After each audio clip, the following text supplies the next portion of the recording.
Halo teman-teman, selamat datang kembali di channel Edukasi Baba. Tanpa kita sadari, saat ini sedang viral dengan fenomena pinjol atau yang sering disebut pinjaman online. Sebenarnya, dengan kita berutang adalah salah satu cara untuk mencapai suatu finansial yang baik jika kita mengelola utang dengan baik.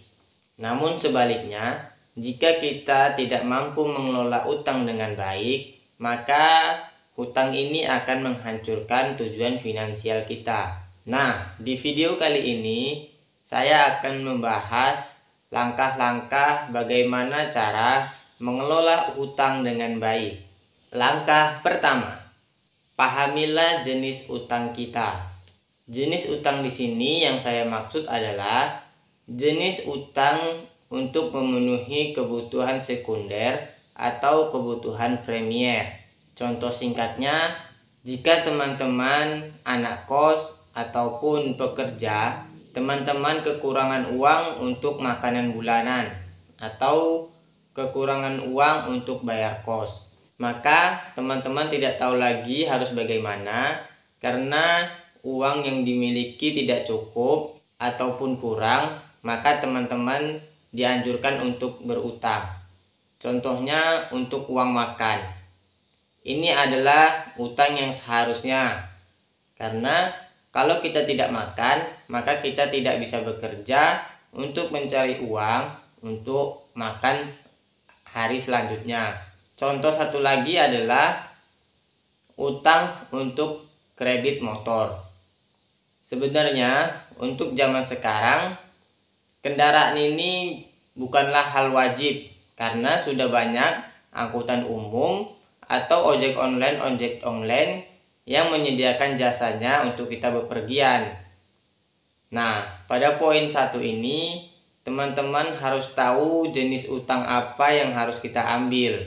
Saya sarankan gunakanlah jenis utang untuk memenuhi kebutuhan yang seharusnya kita gunakan, seperti makan, pakaian, atau untuk membayar rumah kontrakan atau kos-kosan. Yang kedua, prioritaskan membayar utang. Pada poin kedua ini adalah langkah yang sebenarnya wajib untuk teman-teman ambil, karena membayar utang adalah wajib hukumnya. Maka setelah kita menentukan tujuan utang kita harus membayar utang kita.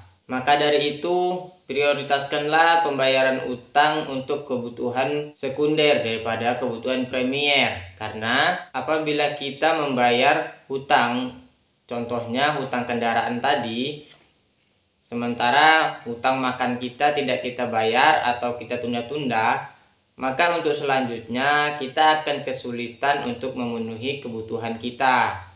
Maka dari itu teman-teman harus lebih pintar atau lebih bijak dalam memprioritaskan pembayaran hutang ini.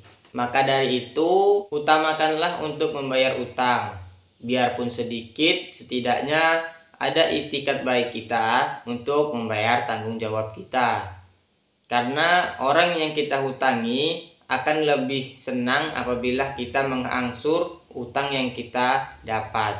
Langkah ketiga, buatlah rencana untuk membayar utang. Buatlah rencana untuk membayar utang yang realistis ya.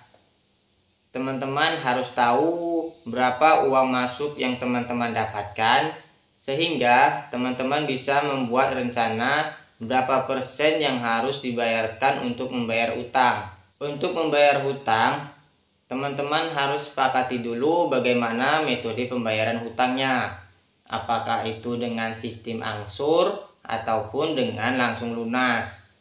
Nah, jika teman-teman memiliki keuangan yang stabil setiap bulannya, maka saya sarankan untuk membayar hutang langsung lunas. Jika teman-teman tidak memiliki penghasilan yang stabil setiap bulannya, maka saya sarankan teman-teman membayar hutang dengan secara angsur, karena ini akan meringankan beban utang teman-teman. Langkah keempat, hindarilah utang baru. Nah, pada langkah keempat ini banyak sekali orang yang salah dengan namanya utang. Apalagi sekarang zamannya pinjol. Kita berhutang dengan mudahnya, hanya membutuhkan KTP untuk modal verifikasi, kita sudah dapat uang yang dicairkan. Nah, di sini teman-teman dilarang untuk berutang demi membayar utang yang lain. Maka ini akan menambah beban finansial teman-teman sendiri. Jangan menggunakan prinsip gali lubang tutup lubang. Bayarlah hutang sesuai kemampuan yang teman-teman dapatkan, sesuai dengan uang yang teman-teman dapatkan.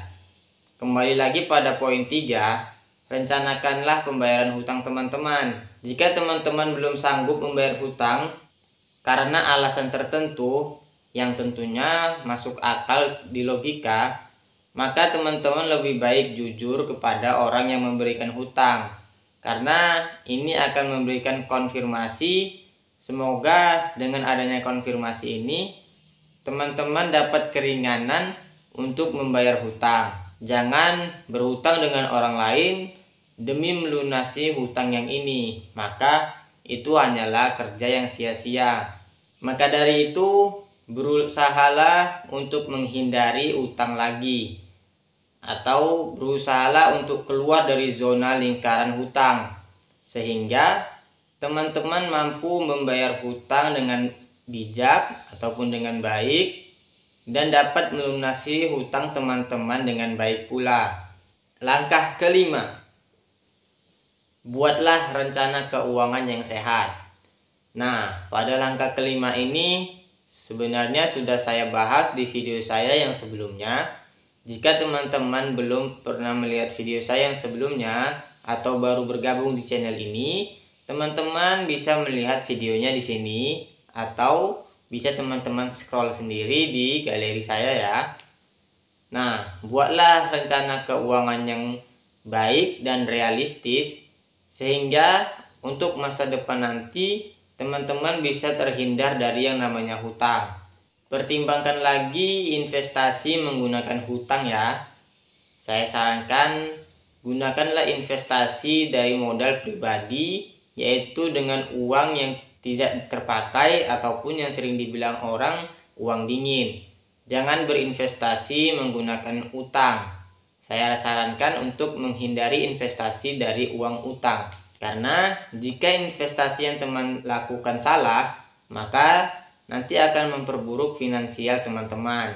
Nah, itu dia 5 langkah bagaimana cara mengelola utang dengan baik dan bijak.